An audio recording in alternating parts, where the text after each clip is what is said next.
Chapter 12. By the end of the weekend, all the rubble from the school was cleared out.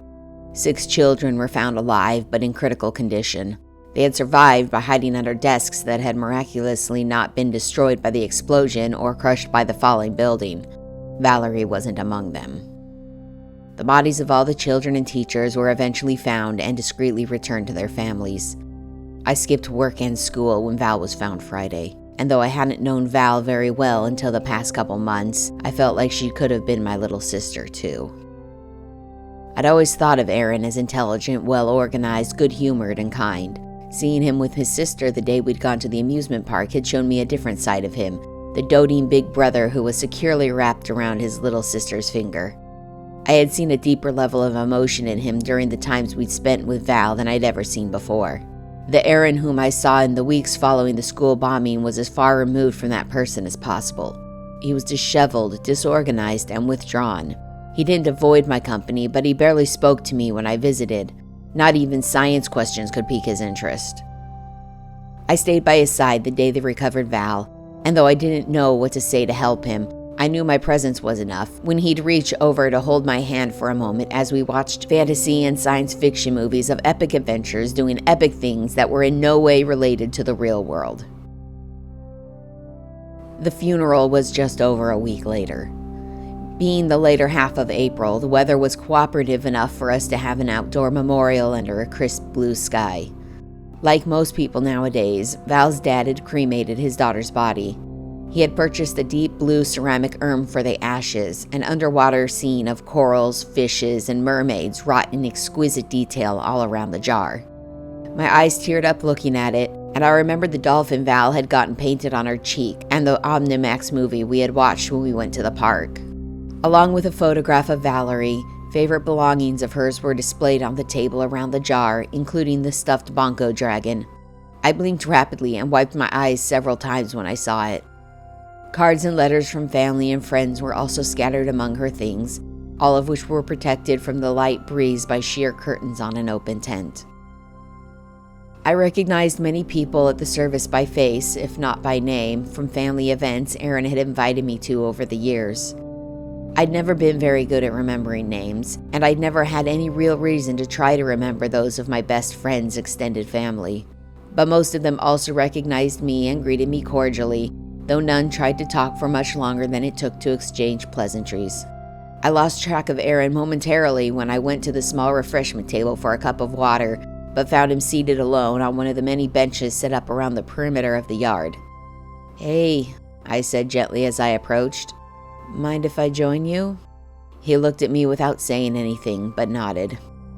"They're going to be looking for you soon," I murmured, sitting and glancing around the area at the 4 dozen or so people gathered. Aaron nodded. "But not yet." I sighed quietly.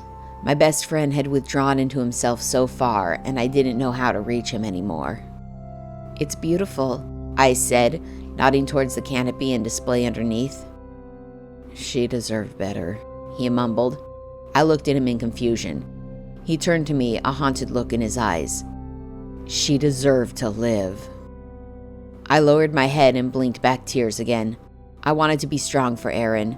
No matter how close we weren't family, and I hadn't actually lost a sister. And a mom. And a dad. Both my parents were still alive and happily married halfway across the country. My younger brother was in college, and my younger sister had just moved out on her own after graduating high school. They were all healthy and safe as far as I knew. Aaron's hand reached over to mine. "Thank you," he said. I looked at him again questioningly. "For being here for me this whole time. It means a lot." I smiled at him. How could I do otherwise? We sat in silence for a while longer as I watched Val's dad make his way through the gathering, greeting and talking with guests. He caught my attention at one point, but only raised a hand and nodded in our direction. He, too, understood Aaron's need for space. I took a moment to consider how to ask my next question. "You've never talked about Robert much," I began. Aaron shrugged. "He's your dad too, isn't he?" "Stepfather," Aaron corrected me gently but not unkindly. "But your mom married him when you were still in high school?" He nodded. "They met when I was 12. married a couple years later. I graduated school a year early and moved out before I was 18. That was more than he'd said to me in 2 weeks combined. I tried pressing my luck a little more. But you don't really consider him your dad? Aaron shrugged again. He's a great guy, never did me wrong. Or Val. He paused, breathing deeply a couple times. But I was more focused on myself and school for the 3 years we all lived together. And Val. He was never really my dad. My dad died when I was 11. Robert is. He made my mom happy, and he treated me like a son. I never hated him or felt like he was replacing my dad, but I never felt the need to get close to him either. Aaron took a deep breath, looking surprised that he'd said so much. I smiled. I see. Do you think it will change now? Aaron stared down at his lap, then up at a bird flying overhead. Probably not, he finally replied. Everyone began gathering at benches lined up in semicircles in the center of the yard. Robert was standing in front of the memorial table, holding a microphone and watching everyone as they sat down. Aaron sighed. I'm supposed to speak after him. I've never known you to be afraid of public speaking, I teased him gently.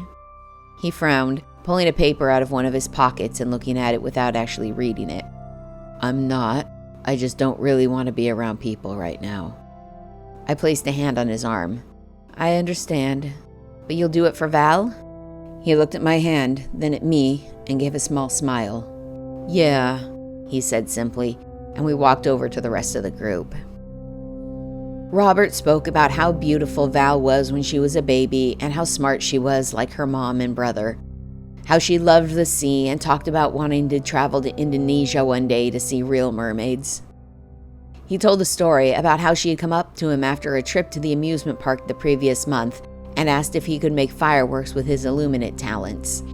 They had gone outside, and he had attempted to fulfill her request, both of them laughing at his failures and cheering at his eventual success. That was the point I finally started crying, gently dabbing the tears away with the tissues I'd been given when I'd arrived. I glanced at Aaron next to me and saw he had a blank, almost impassive look on his face, but I also noticed him blink very quickly several times.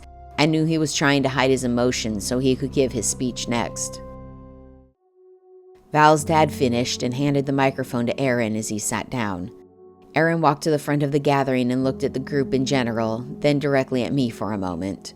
I nodded and tried to smile encouragingly. Aaron looked at the paper in his hands for a moment before folding it up and putting it in his pocket again. I had a speech planned, but after talking with someone close to me, I think I want to tell you about the first time I learned I would have a little sister instead. I was surprised that he'd decided to go off script given how little he wanted to be in front of everyone, but Aaron had always been charismatic, and our talk must have given him some courage he didn't have before. I was 15. My mom had just remarried less than a year earlier. I still missed my dad every day, but when I learned I was going to have a little sibling, the emptiness seemed just a little smaller. I loved Val before I even knew who she was or what her name was going to be. I remember the first time I saw her, got to hold her.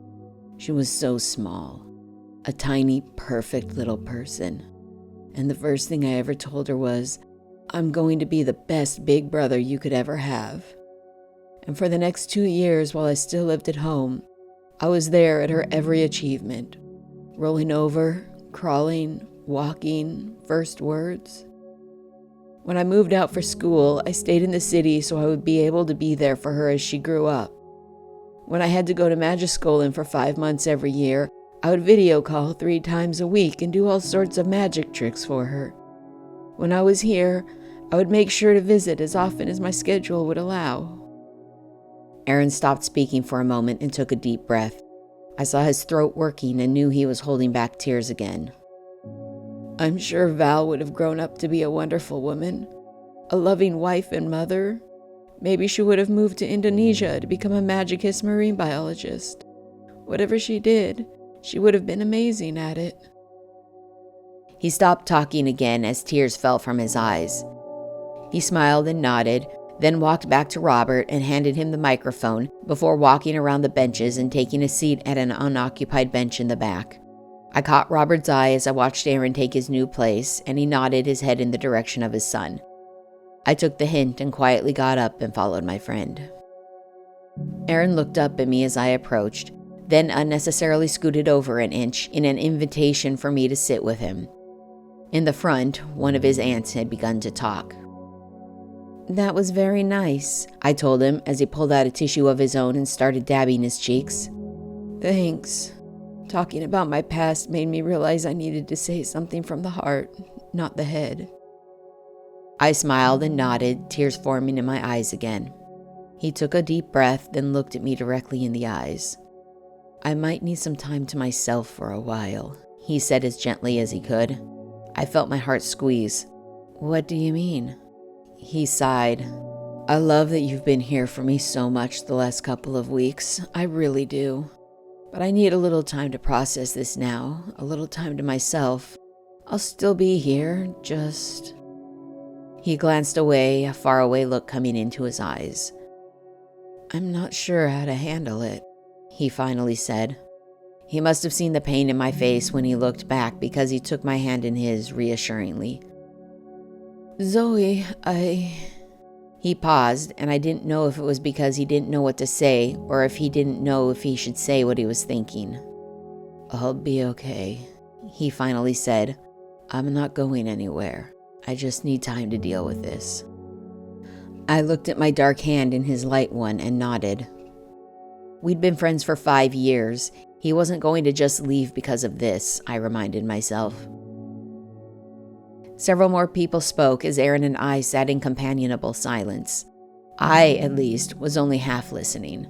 Whenever I looked at Aaron, for the first time since I'd known him, I couldn't read his expression.